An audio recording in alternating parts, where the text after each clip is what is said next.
Je remercie Jean-Noël Robert de m'avoir fait l'amitié de m'associer à cette manifestation, d'autant plus que ce que j'ai à dire, disons, concerne assez largement le sujet qui nous occupe, mais d'un point de vue peut-être un petit peu latéral, parce que je vais principalement, donc ce que je vais évoquer aujourd'hui, c'est plutôt la situation de multilinguisme à Samarcande, à la période qu'on a appelée l'âge d'or, 10e, 11e siècle. Pourquoi Samarcande? Parce que c'est l'endroit que je connais le moins mal en Asie centrale, étant donné que j'y travaille depuis 30 ans.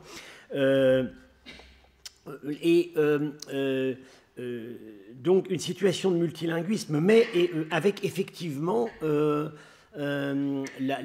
manière d'ailleurs un petit peu inattendue, ça a surgi en réalité par des découvertes assez récentes, le maintien, à une époque qu'on ne pensait pas aussi tardive, de deux langues, disons, de prestige, qui sont l'une le sogdien écrit, l'autre le syriaque, donc le maintien qui s'est appuyé sur les fonctions religieuses de ces langues, le sogdien écrit au service des manichéens et le syriaque au service des chrétiens nestoriens.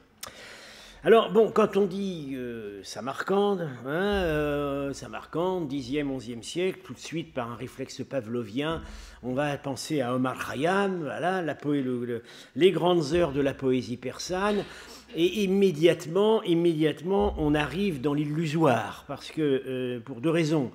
Il est nullement certain qu'Omar Khayyam ait vécu à un moment quelconque de sa vie à Samarcande. Alors, tout ce qu'on peut écrire sur sa biographie est très largement légendaire. Il y a même des extrémistes pour lesquels j'ai une petite sympathie, qui pensent que le Omar Khayyam astronome et le Omar Khayyam mathématicien et le Omar Khayyam poète ne sont pas le même homme.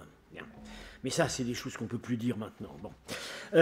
Et puis, par ailleurs, à cette époque, donc à l'époque de Omar Khayyam, le XIe siècle, à Samarcande, ni les langues littéraires, ni même d'une certaine manière la poésie, ne se réduisent au persan.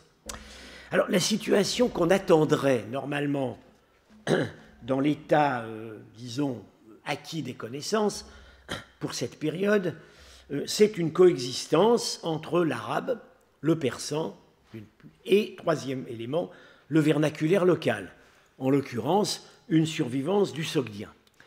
En réalité, c'est beaucoup plus compliqué. La complication est venue, d'une part, de la progression lente mais discrète de l'élément turcophone, et d'autre part, de la situation religieuse locale, situation de grande coexistence et je dirais de grande tolérance, qui a introduit, ou plutôt maintenu, deux autres composantes, d'une part le sogdien littéraire et d'autre part le syriaque. Alors, bon, quelques mots pour commencer sur la coexistence de l'arabe et du persan. De ce point de vue-là, bon, Samarcande au Xe, XIe siècle présente la situation classique de la coexistence de ces deux langues dans le monde iranien de cette époque. C'est un partage où... l'arabe est, disons, tendanciellement en recul. Son domaine privilégié va peu à peu se trouver réduit à la grande prose et puis finalement à la religion. En face, il y a le persan. Alors là, tout de suite, on arrive à un apparent paradoxe. À l'époque pré-islamique, ce qu'on parlait à Samarcande, ce n'était pas le persan, c'était le sogdien. Alors, il se trouve que ce sont dans la renaissance du persan littéraire, et également du persan parlé, disons, au 9e, 10e siècle, s'est produite, non pas en Iran même au départ, mais dans les régions les plus orientales du califat.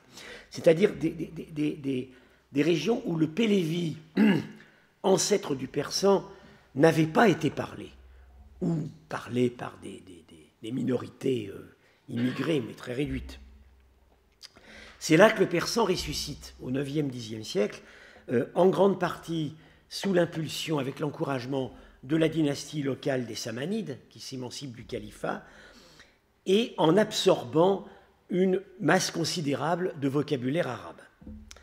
Alors, en quelques générations, le persan devient la principale langue des villes de la Transoxiane. Transoxiane, c'est-à-dire au-delà de l'Oxus, disons la partie moyenne de l'Ouzbékistan actuel, la vallée du Zérafchan, Samarcande, Boukhara.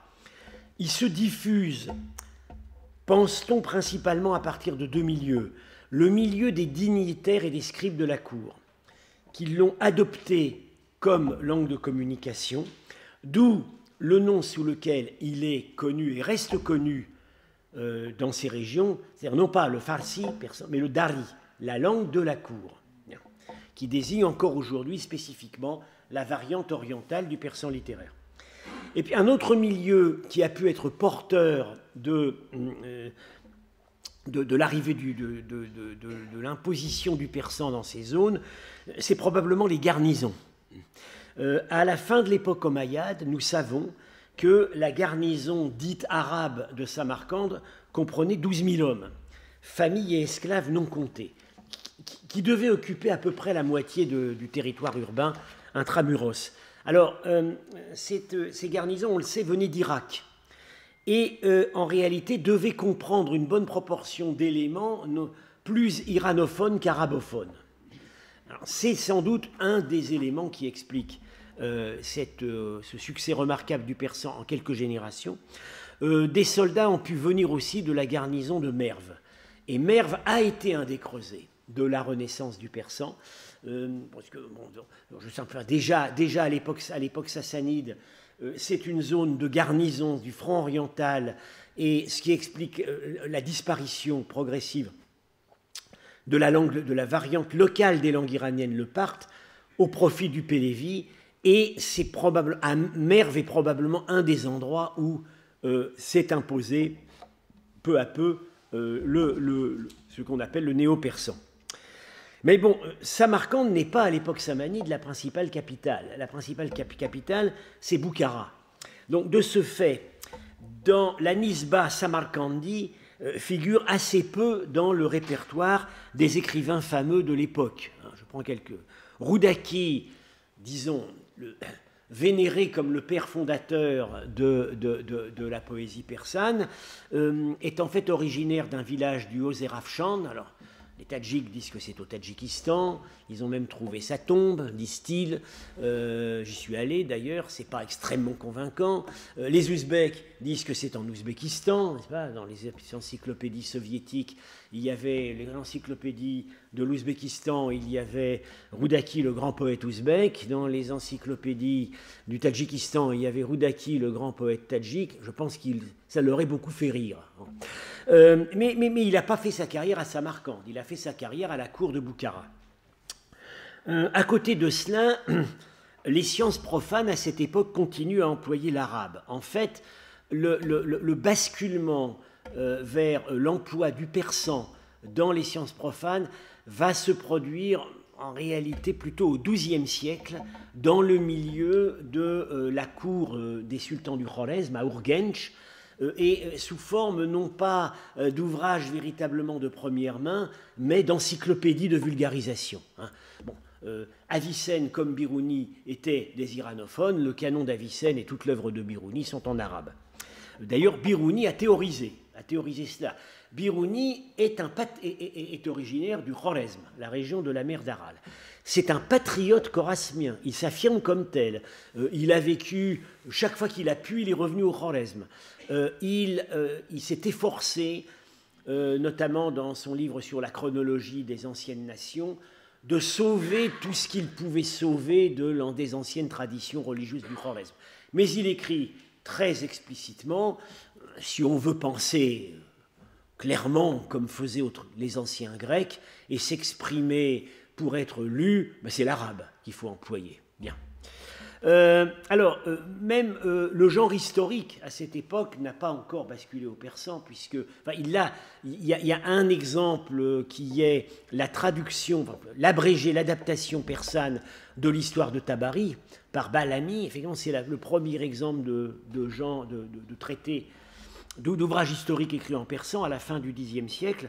Mais par exemple, l'histoire de Boukhara, qui est l'une des sources principales sur l'histoire préislamique de la ville, on la lit aujourd'hui dans un abrégé persan, mais plus tardif, par Narshahi, À l'origine, elle était en arabe. Elle était présentée à l'émir de Samanide en 943. Encore au XIIe siècle, on a un personnage très intéressant, très représentatif de ces va-et-vient linguistiques entre les deux langues de prestige. C'est le polygraphe Nizami Arudi, qui lui est de Samarcande. Alors, on lui doit le livre des 7 vizirs, qui est en fait, disons, une branche parallèle de certains récits qu'on trouve dans les 1001 nuits. Alors, c'est un rifacimento en vers persan d'un ouvrage en prose persane qui était lui-même la traduction d'un livre en arabe. Et puis, à côté de ça, on a gardé de lui les buts de la politique dans la situation où s'exerce le commandement, livre où il recompose lui-même, au XIIe siècle à Samarcande, il recompose de manière originale des sentences en arabe et il les commente en persan. Donc on voit que cette histoire est très loin d'être simple et univoque. Bien. Alors, j'ai donc dit situation classique de coexistence entre l'arabe, langue des vainqueurs, et le persan, futur vainqueur sur la scène. Mais que devient alors le sogdien? Alors, on a un témoignage précis, c'est le géographe Muqaddasi, vers 960, qui signale qu'à Samarcande, le sogdien parlé est éteint. Il le dit clairement, il cite des formes locales de langue de Samarcande, mais ce n'est pas du sogdien, ce sont des formes dialectales persanes. Il explique lui-même comme une curiosité, oui, il y a un imam bien connu qui parle encore couramment le sogdien, mais c'est presque une bête de foire. Hein, voilà. Et alors un exemple bien caractéristique de cela, c'est un renseignement que nous donne le géographe Imre Aukral sur le fait qu'à son époque, au Xe siècle, il existait à la porte sud de la ville de Samarcande une inscription sur plaque de fer qu'on n'arrivait pas à lire. Et en fait, ceux qui s'y essayaient, ils reconnaissaient des caractères himyaritiques, donc de l'ancien arabe du sud. En réalité, elle n'était sûrement pas en caractère himyaritique, et maintenant on sait à quoi elle devait ressembler. C'est à ça. Parce qu'on a trouvé, il y a quelques années, je les ai donc publiées avec Nicolas Sims-Williams, des inscriptions en sogdien très archaïque, probablement du IIe siècle de notre ère, dans une petite ville sogdienne du Kazakhstan, Kultobé, et ces inscriptions probablement se trouvaient aux portes. Et ça devait pas être un cas unique. Des inscriptions comme celle-là, il devait y en avoir aux portes des grandes villes sogdiennes à la même époque. Mais ce qui est intéressant, c'est qu'au Xe siècle à Samarcande, on ne sait plus les lire. Je pense qu'en fait, même au 7e siècle, c'était pas évident. Parce que c'est un sogdien tout de même vraiment très archaïque. Les lettres sont encore proches de l'alphabet araméen et avec des idiosyncrasies très particulières.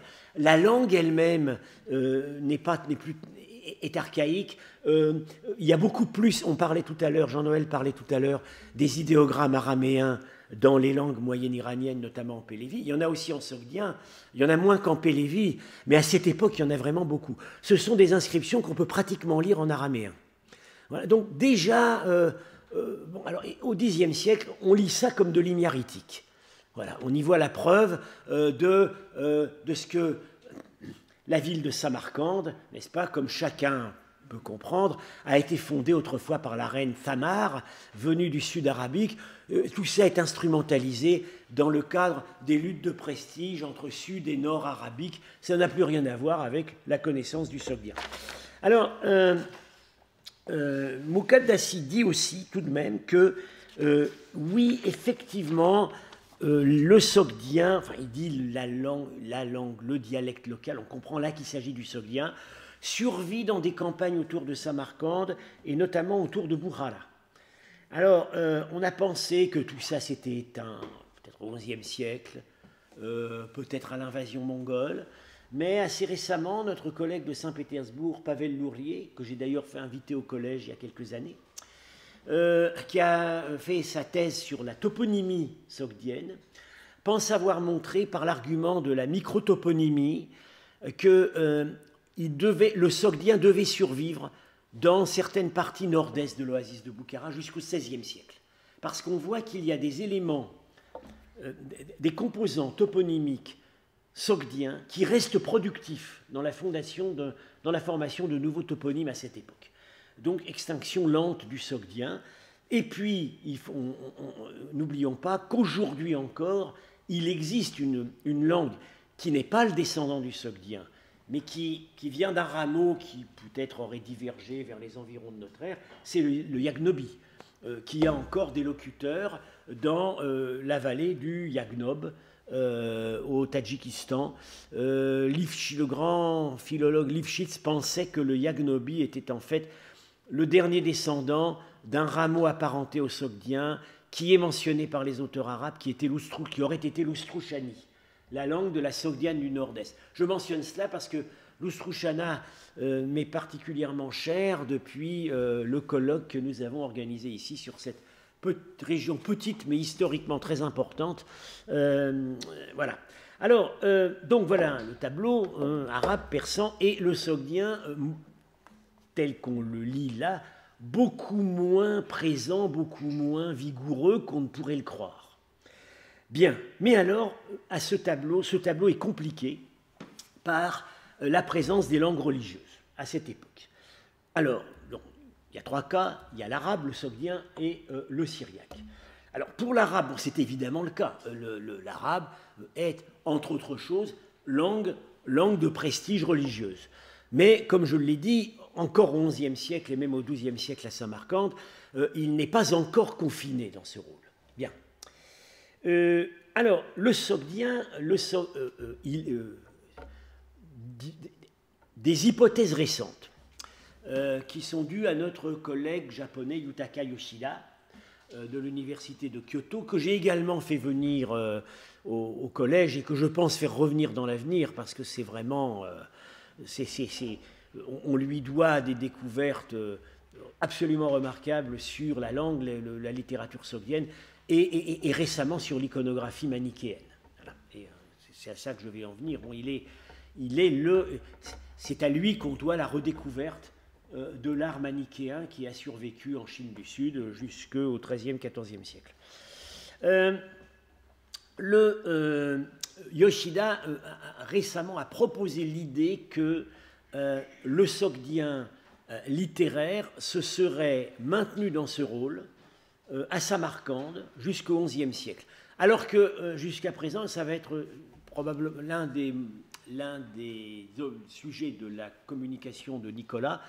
On pensait que ce conservatoire ultime du sogdien littéraire était plutôt à Tourfane.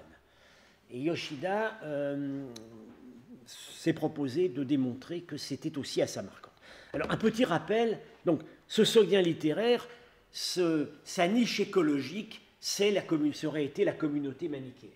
Et seulement la communauté manichéenne, puisqu'on voit que dans tous les autres milieux, sauf des milieux ruraux écartés, il est éteint à cette époque.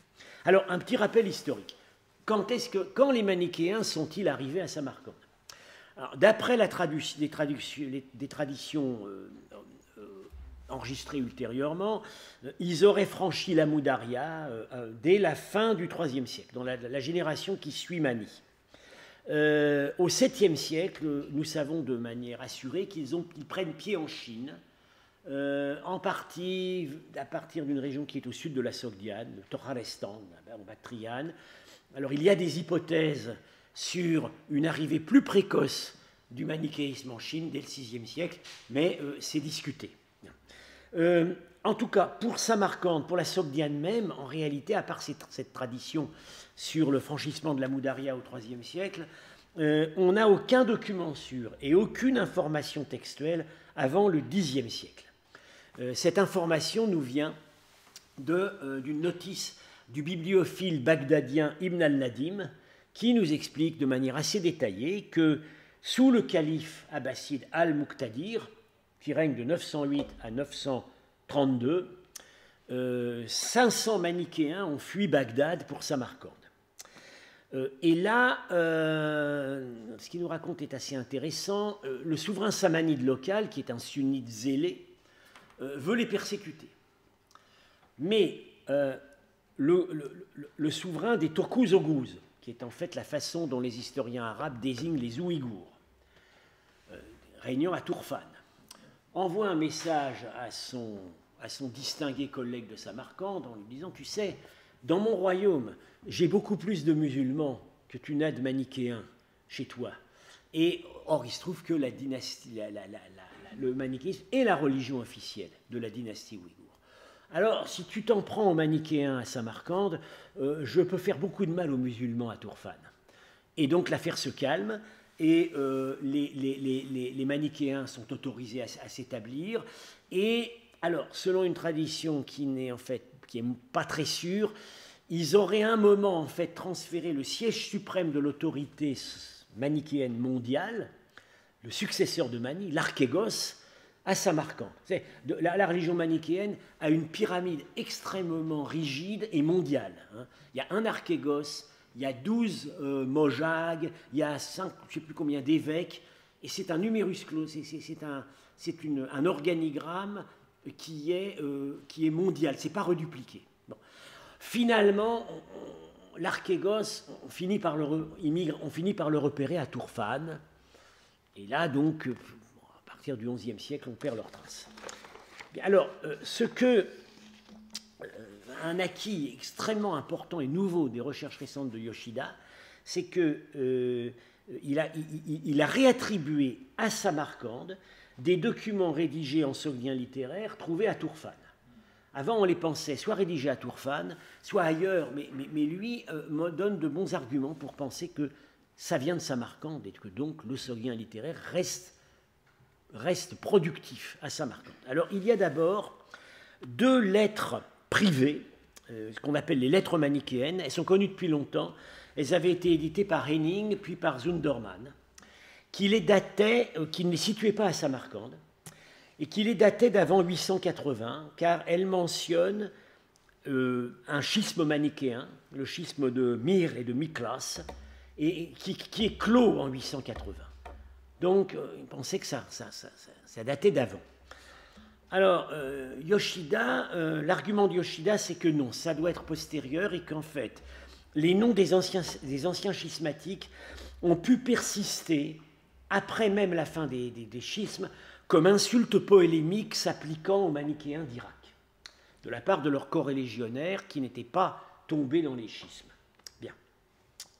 Alors, il redate les lettres du Xe siècle en y reconnaissant des allusions à cette migration des manichéens chassés de Bagdad dont nous parlait Ibn al-Nadim. Et il s'agirait, alors il est question de va-et-vient entre le haut, le bas, et lui il pense qu'il s'agit d'intrigues de ces manichéens qui font en fait des va-et-vient entre Samarcande et Tourfan. Or, voilà ce qu'on vient de dire, donc effectivement il y a un enjeu probablement pour le transfert de l'autorité suprême du manichéisme qui était auparavant à Bagdad, et qui semble se fixer un moment à Samarcande et qui finalement se retrouvera à Tourfan. Un argument, alors, autre proposition de Yoshida, c'est que ces lettres ont été écrites à Samarcande. Son argument, c'est qu'elles mentionnent un nombre considérable de noms de personnes, et aucun nom n'est ouïghour, aucun nom n'est turc. Ce sont tous des noms typiques de la strate ancienne de l'onomastique manichéenne, c'est-à-dire des noms iraniens de formation savante. Or, dans tous les documents manichéens de Tourfan se trouve mentionné quantité de dignitaires ouïghours. Il n'y en a pas ici. Alors, les plaignants, il s'agit, comme vous voyez, d'un texte très amer. Bon. Les plaignants sont des élus donc de la communauté précédemment installée à Samarcande et qui en fait, se plaignent de l'arrivée des nouveaux venus d'Irak, qui visiblement sèment la zizanie dans la communauté. Et ces élus écrivant à Tourfan, à des destinataires que nous n'identifions pas, continuent à utiliser le sogdien. Alors, ce qui est très intéressant de notre point de vue, on serait donc au Xe siècle. Et le sogdien qui est utilisé dans ces lettres, c'est du sogdien courant, c'est du sogdien narratif. Ce n'est pas du sogdien figé. Alors, vous voyez le style. Hein. Les sœurs ont vu une de leurs élus prendre une houe et creuser la terre. Elle pile les herbes et coupe sans crainte les arbres et le bois. Du point de vue manichéen, c'est normalement interdit aux élus manichéens, puisque tous ces éléments contiennent des particules de lumière qui n'attendent que de renaître dans le ciel suprême. Donc, voilà. Nos élus ont aussi vu leurs élus laver à l'eau un couteau taché de sang. Comme nos élus se plaignaient, elles ont répondu, l'eau du puits est morte, c'est-à-dire stagnante, donc c'est permis. Pollution très grave de l'élément aquatique. Elles éteignent le feu elles-mêmes. Comme leur chef, Mirpadar, était malade, une fille qu'ils avaient louée est entrée chez lui et en est ressortie, ce qui a éveillé le soupçon chez nous tous. Elle a répondu aux 4 élus qui l'interrogeaient, « Je lui ai pris 2 fois du sang par derrière et je le ferai encore une fois. » C'est même précisément par la porte de derrière. Alors, est-ce qu'elle lui soigne des hémorroïdes? Est-ce qu'elle lui fait des lavements? On ne peut pas vraiment... Mais enfin, de toute façon, c'est l'horreur. Bon, du point de vue des manichéens rigoureux, on a visiblement là une opposition entre des manichéens rigoristes installés depuis longtemps à Samarcande et ces exilés d'Irak qui ont une observance plus laxiste. D'ailleurs, lettre 2, « Telle est la coutume de ces Syriens sales et avares. » Alors, Syriens, ça veut dire Irakiens. Ils ont l'expérience et la pratique de la division et de la querelle, car c'est l'esprit de division qui les commande. Bien.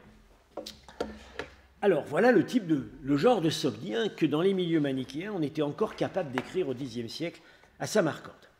Alors, autre série de documents que Yoshida situe partiellement à Samarcande également, ce sont des documents un peu plus tardifs, ils les datent du début du XIe siècle, ce sont les 3 lettres de Bézéclic, trouvées il y a quelques années dans le site donc manichéen et bouddhique aussi de Bézéclic dans l'oasis de Turfan. Alors Yoshida les a publiés en Japon, les a publiés en chinois, oui, en chinois, et la publication anglaise est en cours de préparation, et donc il m'a fait l'amitié de m'envoyer le chapitre qu'il avait préparé pour ça, mais il se trouve qu'il en avait parlé ici à Paris il y a une dizaine d'années, quand je l'avais fait inviter aux études avec Étienne de la Vessière, il nous avait déjà montré fait lire son édition. Alors, ces lettres manichéennes, alors vous voyez tout de suite, l'une d'elles s'identifie immédiatement visuellement comme manichéenne par la présence de ces ravissantes miniatures et du symbole donc, manichéen au milieu. Ces lettres sont comme d'ailleurs les lettres privées que j'ai précédemment mentionnées, sont en écriture non pas manichéenne, qui est une écriture rigoureusement alphabétique et phonétique, mise au point pour le service de la religion manichéenne, Nicolas va en parler tout à l'heure, mais en écriture sogdienne. Mais bon, vous voyez, c'est du sogdien cursif, bon, pas maladroit du tout. Il s'agit pas de lettres privées, il s'agit de messages officiels qui sont envoyés au moment de la fête du Nouvel An à un personnage qu'on appelle le Mojak de l'Est. Alors Mojak, c'est le 2e grade de la hiérarchie manichéenne. On traduit tantôt apôtre, tantôt enseignant. Bon, apôtre parce qu'ils sont 12, évidemment. Ce personnage siège à Turfan. En fait, Yoshida suggère comme ce personnage, dans une des lettres, est appelé, en plus de Mojak, le successeur, on suppose qu'en fait, il a déjà pris le titre, c'est déjà l'archégos. C'est déjà le chef suprême de l'Église manichéenne. Alors, ces lettres sont extrêmement différentes par leur contenu des précédentes, parce que ce n'est pas du tout narratif. C'est même presque totalement vide de contenu informatif. Ces lettres très longues contiennent uniquement des formules laudatives, des vœux pour les différents membres de la communauté et un rappel des services religieux qui ont été célébrés ou vont être célébrés. Quand on les lit, on se demande vraiment pourquoi elles ont été écrites. Je m'en ouvrais à Jean-Daniel Dubois, qui a une hypothèse qui dit que ça devait accompagner des transferts de fonds.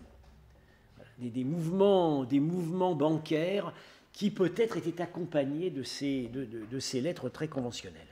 Donc, eh bien, c'est un sogdien hiératique, hein, rempli de formules toutes faites, qui, contrairement à la langue des lettres privées du siècle précédent, ne traduit pas forcément un usage courant de la langue. Alors, vous me direz, bah, très bien, mais qu'est-ce qui nous prouve que ça a été écrit à Samarcande? En fait, Yoshida pense que c'est le cas pour une des 3 lettres, la lettre B, que voici, qui n'a pas de miniature. Parce que cette lettre, contrairement aux 2 autres, ne mentionne aucun personnage avec un nom turco-ouïghour. Là aussi, ce serait impossible si elle avait été écrite à Turfan. Et par ailleurs, il est question de la communauté d'une ville qui s'appelle Tuzkat. Kath, c'est le suffixe qu'on trouve dans Kand de Samarcande, ça veut dire ville en sogdien, Tuz. Alors, on connaît une ville de ce nom. Tuz, un peu au nord de Samarcande, voilà Samarcande ici.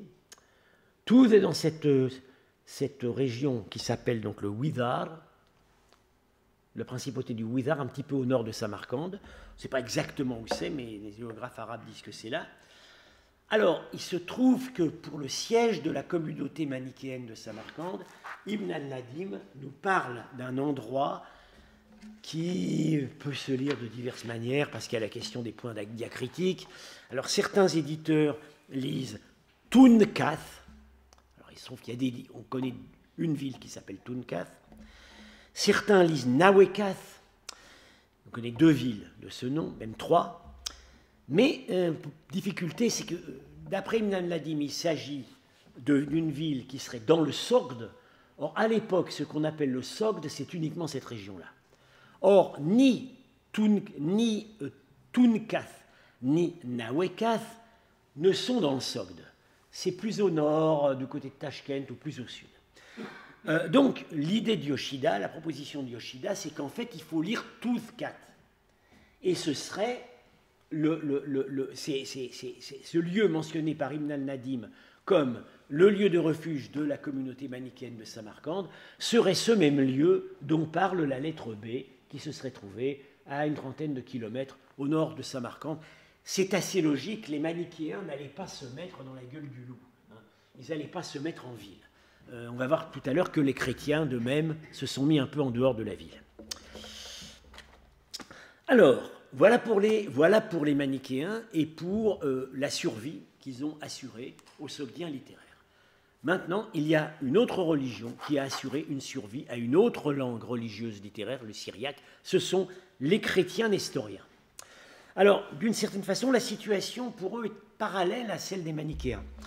Eux aussi sont supposés être arrivés tôt, hein.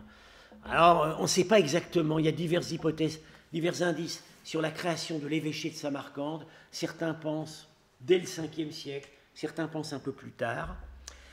Pour le début du 8e siècle, on a un témoignage épigraphique. C'est un exercice de dictée trouvé sur un tesson à Penjiket, hein, donc un peu pas loin de tout ça, un peu à l'est ici. C'est un exercice de dictée qui regroupe les 2 premiers psaumes de la Peshitta. Donc ça montre qu'il y avait une école d'enseigner le syriaque à Samarcande. Mais ces chrétiens de Samarcande ne sont précisément attestés qu'au Xe siècle, à un moment où, là aussi situation parallèle avec les manichéens, ils ont vu leur rang grossir par des immigrés d'Irak. Et là, le témoignage est celui du géographe Imrokal que je cite.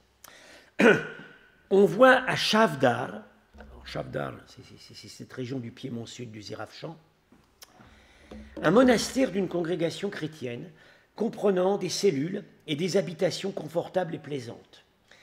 J'ai remarqué des chrétiens de l'Irak qui y avaient élu domicile à cause de sa bonne situation et l'avaient choisi à cause de son isolement et de sa tranquillité. Des fondations le font vivre et des fidèles viennent y faire retraite, car l'endroit est vénéré plus que les autres lieux du Sogd.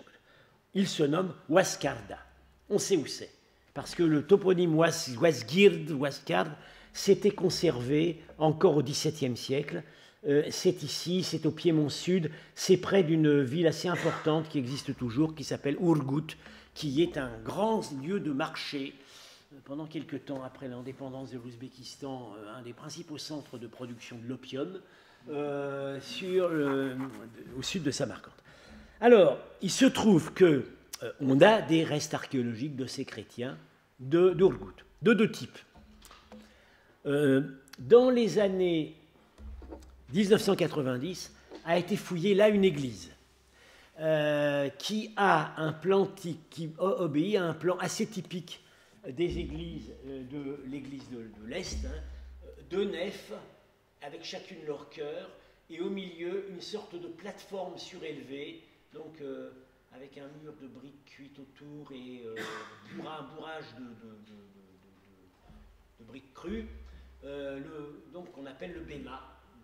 Alors ce qui est intéressant, c'est que ce type de plan se retrouve assez peu dans les églises de l'église de l'Est qu'on connaît en Asie centrale, plus à l'Est, dans la région du Sémiretché, au Kirghizistan actuel, où là on en a plusieurs, on a également des pierres tombales, etc. C'est assez proche en fait de modèles connus en Irak et en Syrie du Nord. Alors, le matériel archéologique n'est pas très riche. On a trouvé quand même des croix. Et disons, ce qu'on trouve laisse penser que ce bâtiment a vécu assez longtemps. Disons, probablement du Xe ou peut-être même avant, jusqu'à l'invasion mongole du XIIIe siècle. Alors, était-ce l'église du monastère dont parle Imre Ocal? C'est pas impossible, mais les bâtiments conventuels qui auraient pu se trouver à côté n'ont pas été retrouvés. Ce qu'on connaît, c'est dans une vallée parallèle, à 2-3 km à l'est, voilà, ici, qu'on appelle aujourd'hui un ravissant endroit, qu'on appelle la vallée des Soufis. Alors, est-ce que les Soufis ont succédé aux anachorais, aux ermites chrétiens? Est-ce que c'est une façon d'islamiser le nom? On les a appelés soufis, mais en fait, on savait que ça avait été des chrétiens. On ne sait pas. Mais on a... Alors, ça se présente de deux manières, les documents épigraphiques. On a toutes, disons, là, on en a relevé 167 inscriptions. Alors, vous voyez les situations. C'est extrêmement discret. C'est scarifié à l'épingle. Hein. C'est tout petit. Il faut vraiment être dessus pour les voir. On en a 137 sur la falaise, et certaines de ces inscriptions sont dans des petites anfractuosités suffisantes pour qu'un homme y prie, ce que je fais ici à gauche. Voilà, vous voyez, mon regard est dirigé vers ici, voilà une de ces inscriptions. Et dans cette petite grotte, il y a une inscription à l'encre. Voilà. Donc, évidemment, ce sont des grottes d'incubation. Hein, ce sont des endroits où on faisait retraite, on méditait. Bien. Donc les inscriptions, vous voyez comment elles se présentent comme ça. Ce qu'on voit, la seule chose qu'on voit quand on arrive, ce sont des croix. Alors, il y en a une quand même qui est plus monumentale que les autres, qu'on voit bien. Alors, on voit ça. Oh là là, ça bloque. Oui. Voilà. Elle est ici, elle est ici. C'est quand ma mission, enfin, ces inscriptions ont été signalées depuis les années 1920. Et il y avait eu des publications très partielles. Et puis finalement, dans les années 90, on les a retrouvées avec ma mission archéologique. Alors nous voici donc sur place avec l'inévitable vétéran de la guerre, arborant ses médailles. Cette inscription ici qu'on voit vraiment en arrivant, et elle se lit, alors je vous demande de me croire, elle est dans une écriture assez fleurie, et elle se lit Moïse est dans la grâce. Alors vous excuserez ma tentative de prononciation syriaque, de Taïboussa Mouché. Alors, est-ce qu'il s'agit du nom d'un pèlerin, comme c'est le cas pour d'autres inscriptions qu'on va voir maintenant? C'est peut-être en fait le prophète, parce que ce serait éventuellement une évocation du prophète. Alors c'est ce que pensait Michel Tardieu, qui avait fait une première mission épigraphique dans les années 90, à notre incitation. Lui pensait que toute cette zone était en fait une sorte de Sinaï de substitution. Voilà. C'est qu'en fait, voilà, cette falaise au soleil levant, très rougie, très... Alors, donc l'idée de... L'image de Moïse serait venue spontanément à la pensée des pèlerins qui venaient ici. Le tout venant des inscriptions, donc actuellement, une édition complète va paraître dans quelques semaines dans la revue Studia Iranica par Mark Dickens, qui fait pour la première fois, disons, un siècle après qu'elles aient été signalées, a fait un relevé complet et donc il en publie 167, mais dont certaines sont réduites à quelques lettres. Bon. Et actuellement, il était temps de le faire parce qu'il y a un vandalisme accéléré. Certaines de ces inscriptions sont détachées pour être vendues, semble-t-il. On ne sait pas d'ailleurs à qui, mais bon. Déjà, il y a eu des... Voilà, celle-là avait été détachée en 1936. On l'a retrouvée au musée de Samarcande. Et puis, il y a carrément du vandalisme. Donc, il était temps de les publier. Alors, elles sont très discrètes et d'un contenu très réduit. On trouve presque toujours le mot le pêcheur, vous voyez un pêcheur en syriaque. Voilà. Oui, le pêcheur en syriaque, ça se dit. Haïta, Taya, oui. Et c'est toujours, alors je prends quelques exemples. Puisse le pêcheur Yohanan avoir merci dans la paix. Voilà. Un tel a fait la vigile. Donc ça va assez bien avec ce que je suis en train de faire sur cette photo. Un tel a fait le signe de la croix vivante. Donc, certains ont dessiné des croix. Un tel demande qu'on se souvienne de lui. Hosanna. Il y a quelques mentions de prêtres. Il y a une mention d'un interprète, Mefashkana, mais rien qui indique spécifiquement des moines. On n'a pas, par exemple, le frère, le père, etc. Mais ceci dit, aucun nom n'est féminin. Donc, voilà, probablement, il y avait des moines et puis probablement aussi des pèlerins. Alors, les dates. Il y a seulement 2 de ces inscriptions portent des dates qui semblent lisibles. Et ce qui est intéressant, c'est que ça paraît vraiment encadrer complètement la période globale d'existence de cette retraite, de ce lieu de retraite, puisque une inscription donne 752, c'est-à-dire 30 ans après la conquête arabe, 40 ans après la guerre, et l'autre 1247, donc peu après la conquête mongole. Alors, la situation linguistique. Il n'y a rien en persan, il n'y a rien en arabe. Il y en a une en ouïghour, et tout le reste est en syriaque, sur les 167. Alors, l'onomastique, on a 50 noms de personnes sont attestés, indépendamment du nombre d'individus. La moitié, 26, sont syriaques, 10 iraniens, 8 arabes, 6 turcs. Alors, les noms arabes ont pu être apportés par ces immigrants d'Irak dont parle Ibn Rokal, mais ça peut être aussi la part normale de l'onomastique arabe en milieu iranophone. Bon. Par rapport à l'onomastique turque est présente mais limitée, ce qui est une situation inverse de ce qu'on a à la même époque et à Tourfane et dans les inscriptions funéraires du Semiretche, où il y a là une communauté chrétienne très vivante a existé jusque vers 1340. C'est vraiment le syriaque qui est hégémoniaque. Pourquoi le syriaque? Alors, il y aurait plusieurs explications possibles. L'impact des immigrés irakiens. Les chrétiens venus d'Irak devaient porter des noms syriaques. Mais très probablement, un certain nombre de chrétiens locaux ont pris aussi des noms syriaques. Alors, c'est évidemment probablement le cas des moines. Quand on entrait en religion, souvent on abandonnait son nom et on prenait un nom dans la tradition religieuse. Ça peut être aussi de simples pèlerins qui déguisent leur nom authentique sous un nom syriaque jugé plus prestigieux. Alors on pourrait voir là le reflet, ce sont des idées qui me viennent à l'esprit, d'une forte identité syriaque qu'aurait ressenti cette église de Samarcande. Parce que cette église de Samarcande, elle a un statut très particulier.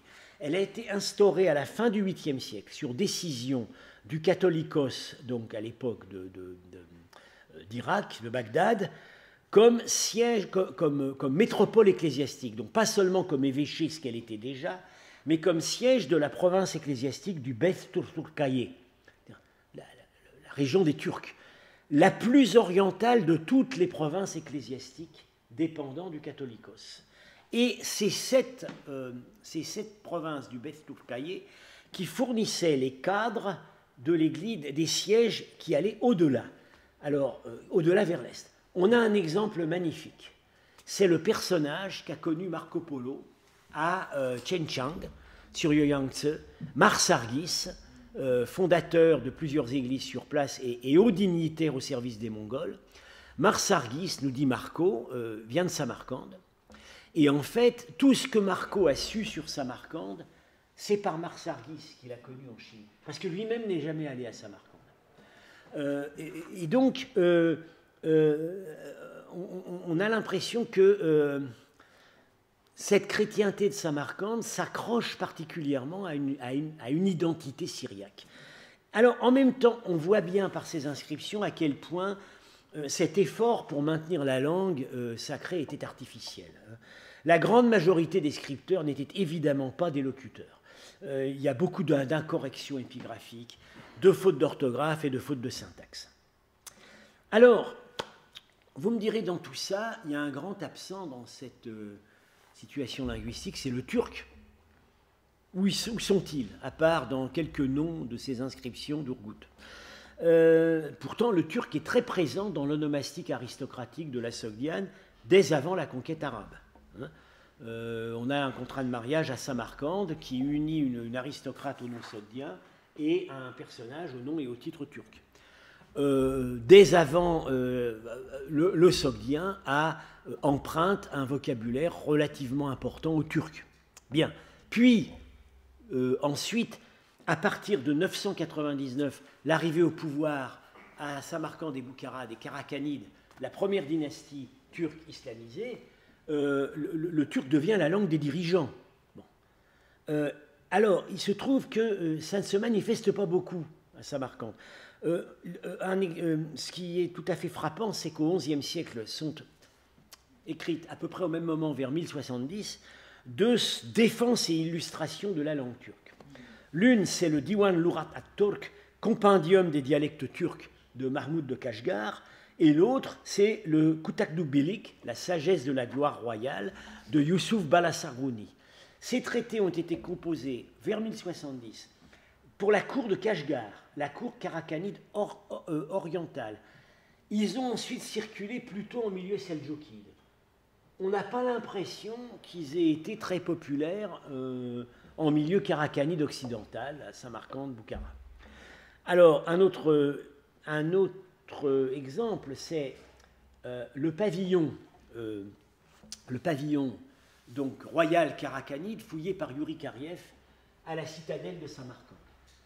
Ce pavillon comporte des inscriptions. Il a été entièrement recouvert d'un décor peint, probablement vers 1160, peut-être un peu plus tard, au moment de la fin de la dynastie des Karakhanides. Nous espérons que dans 3 ans à Paris, vous pourrez le voir au Louvre, puisqu'il est inclus dans le projet de grande exposition sur l'Ouzbékistan. Alors, il y a 2 langues représentées. L'arabe, dans des inscriptions laudatives aux propriétaires du lieu, et le persan, dans un poème à refrain qui, semble-t-il, courait tout autour de la pièce. C'est dans un décor paradisiaque avec des oiseaux, des fleurs, et on lit « Rose et kam edel baroyad ». Le jour de la satisfaction du cœur arrive. Il n'y a rien de turc, absolument rien. L'élément turc, on le perçoit dans les types physiques, idéaux, le visage du prince, tout rond, imberbe, enfin, qu'on retrouve tout à fait, qui correspond tout à fait au canon de la beauté turque, mais rien du tout du point de vue épigraphique. Il n'y a aucun indice que les Karakhanides occidentaux aient patronné les lettres turques.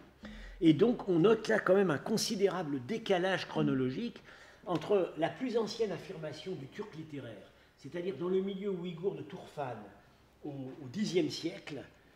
Et la première grande... Puis, donc, les ouvrages composés à Kashgar, au XIe siècle, pour que des ouvrages se mettent à promouvoir la langue turque dans la Transoxiane, il faut attendre le début du XVe siècle. Alisher Navoï, qui lui publie de véritables manifestes en faveur de la langue Djagatai turque comme langue littéraire. Rien entre les deux. Rien entre les deux. Alors, est-ce que ça veut dire donc que ces Turcs,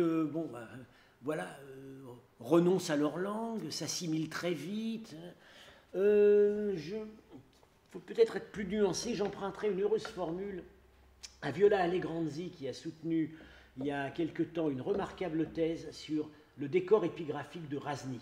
Bon, dynastie ghaznévide, c'est pareil, des Turcs iranisés. Cet extraordinaire décor épigraphique des XIe et XIIe siècles est entièrement en arabe et en poésie persane. Rien en turc. Alors, elle finit par dire « les Turcs s'avancent masqués ». Ils ne s'affichent pas linguistiquement dans ces régions islamiques. Ils se sont affichés avant, plus à l'est, et là, ils ne s'affichent pas. Voilà, donc j'ai voulu... il n'y avait rien de bien original dans ce que je vous ai dit là, sauf que j'ai fait état tout de même de publications peu connues ou à paraître. J'espère vous avoir fait toucher du doigt l'extrême complexité de cette situation linguistique de Samarcande et le rôle important de la religion comme moyen de survivance de deux langues que sinon on n'aurait jamais attendues ici. Donc, le sogdien littéraire d'une part et le syriaque d'autre part. Je vous remercie.